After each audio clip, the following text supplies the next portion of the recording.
darkness, where your deepest fears come to life. This is Andera. Subscribe if you dare.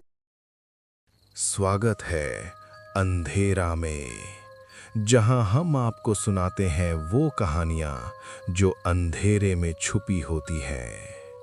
अगर आप पहली बार आए हैं तो चैनल को लाइक, शेयर और सब्सक्राइब जरूर करें, क्योंकि यहाँ हर कहानी आपके डर को जगा देगी। आज की कहानी हैदराबाद के रहने वाले रोहन जी की है, जो हैदराबाद में ही जॉब करते थे। तो चलिए दोस्तों, सुनते हैं रोहन जी की वो डरावनी रात की कहानी हमारी जुबानी। संडे रात थी 1992 की।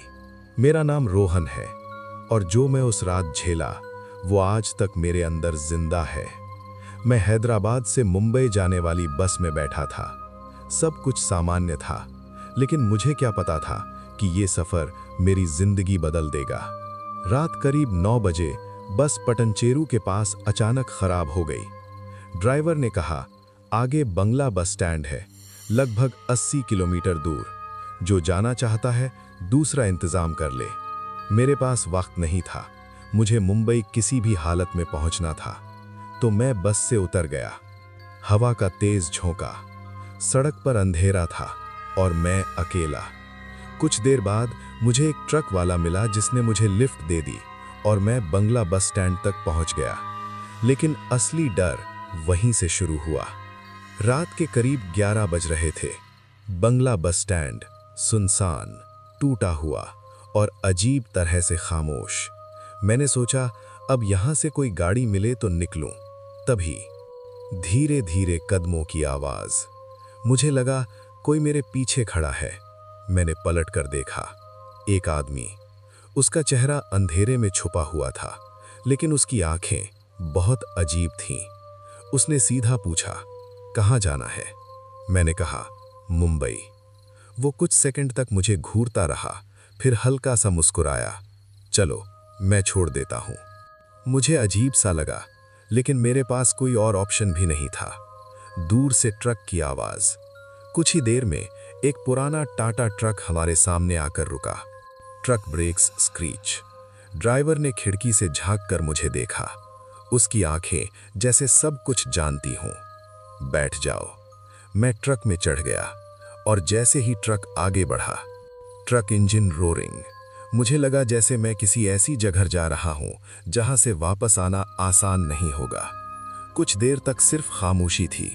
फिर मैंने हिम्मत करके पूछा, आप लोग रात में ही क्यों चलते हैं? ड्राइवर ने शीशे में मुझे देखा।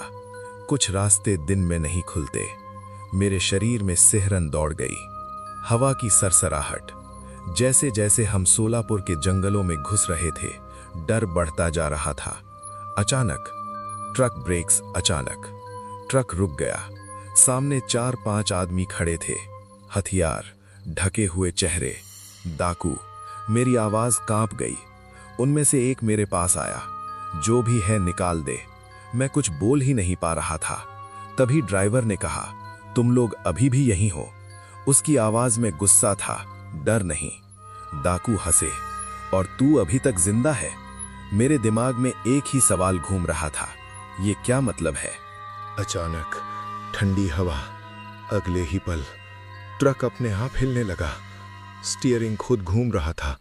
डाकुओं के हाथ से हथियार गिर गए। उनके चेहरे पर डर साफ था। और फिर चीखें, दौड़ते कदम। वे अंधेरे में भाग गए। मैं पूरी तरह डर चुका था। ये क्या था? मैंने पूछा। ड्राइवर बोला, कुछ लोग मरने के बाद भी अपना काम करते हैं। मेरी सांस अटक गई। ट्रक इंजन फिर चालू हुआ। ट्रक आगे बढ़ा, लेकिन अब मुझे सब कुछ समझ आने लगा था और डर और गहरा हो चुका था। कुछ देर बाद एक भयानक चीख गूंजी। ट्रक रुक गया। मैंने सामने देखा और मेरी रूह कांप गई। मैं झटके से आगे गिरते गिरते बचा। क्या हुआ? मैंने घबरा कर पूछा। ड्राइवर ने कुछ नहीं कहा, बस सामने इशारा किया। मैंने देखा, सड़क के बिल्कुल बीच में एक औरत खड़ी थी। उसके लंबे बाल, उसके चेहरे को पूरी तरह ढक रहे थे। चेहरा बिल्कुल दिखाई नहीं दे रहा था। वो बिल्कुल स्थिर खड़ी थी, जैसे हम ही इंतजार कर रही हो। मेरे गले से आवाज तक नहीं निकल रही थी। भाई, ये ठीक नहीं लग रहा, मैंने धीरे से कहा। लेकिन तभी ड्राइवर और वो आदमी जो मुझे बांग्ला बस स्टैंड पर मिला था, दोनों एक साथ दरवाजा खोलकर नीचे उतर गए। अरे मत जाओ, मैंने घबरा कर कहा।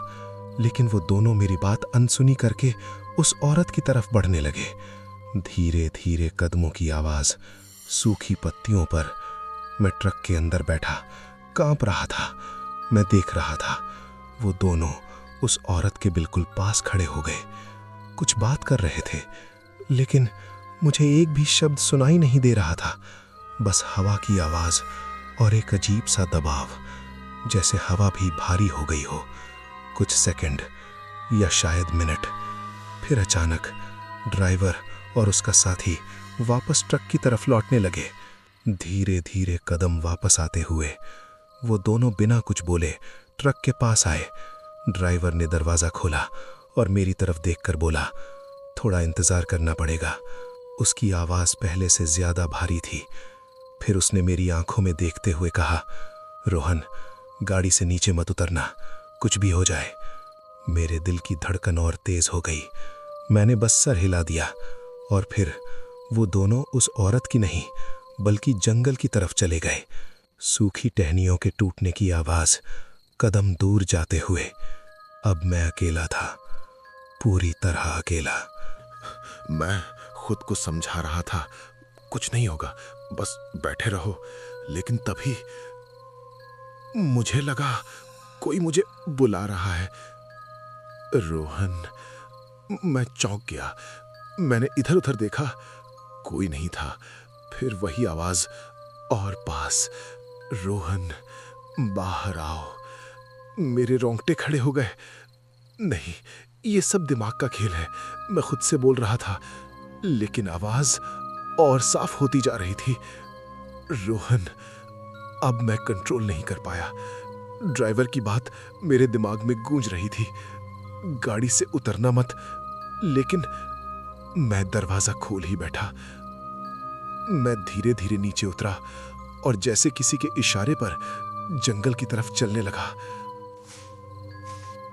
हर कदम के साथ डर बढ़ता जा रहा था। तभी मैं जम गया। मेरे सामने वही औरत खड़ी थी, लेकिन अब उसके बाल धीरे धीरे हट रहे थे और जैसे ही उसका चेहरा दिखा, मेरी चीख निकल गई। उसका चेहरा इंसानी नहीं था। आंखें पूरी काली, मुंह फटा हुआ और खून टपक रहा था। तू आखिर आ ही गया, उसकी आवाज सीधे मेरे दिमाग में गूंजी। मैं पीछे हटने लगा, लेकिन मेरे पैर जैसे जमीन से चिपक गए थे। तू अब मेरा है, वो मेरी तरफ झपटी। मैंने आंखें बंद कर ली। बचाओ! तभी तेज गूंजती हुई आवाज, सुपरनैचुरल एनर्जी, पीछे हट। ड्राइवर की आवाज गूंजी। मैंने आंखें खोली। ड्राइवर और उसका साथी मेरे सामने खड़े थे। उनकी आंखें अब इंसानों जैसी नहीं थी। उनके आसपास एक अजीब सी रोशनी थी। चुड़ैल चीखने लगी, तुम फिर आ गए। ड्राइवर गुस्से में बोला, ये रास्ता अभी भी हमारा है। अगले ही पल चुड़ैल पीछे उछल गई, जैसे किसी ने उसे जोर से धक्का दिया हो। वो तड़पने लगी, चीखती रही और धीरे धीरे धुंध बनकर गायब हो गई। मैं जमीन पर गिर गया था, कांप रहा था। ड्राइवर मेरे पास आया। मैंने कहा था नीचे मत उतरना। उसकी आवाज में गुस्सा नहीं था, बस एक थकान थी। मैं कुछ बोल भी नहीं पा रहा था। उसका साथी बोला, चलो इसे यहां से निकालते हैं। हम तीनों वापस ट्रक में बैठे और ट्रक फिर से मुंबई की तरफ चल पड़ा। इस बार कोई कुछ नहीं बोला, लेकिन मुझे सब समझ आ चुका था। ये लोग इंसान नहीं थे, लेकिन उस रात इन्होंने मेरी जान बचाई थी। सुबह जब मैं मुंबई पहुंचा और पीछे मुड़कर देखा, ट्रक गायब हो चुका था। उस दिन मैंने सीखा, हर अंधेरा डरावना नहीं होता। कुछ अंधेरे तुम्हें बचाने के लिए भी होते हैं। अंधेरा जहां डर भी है और रहम भी।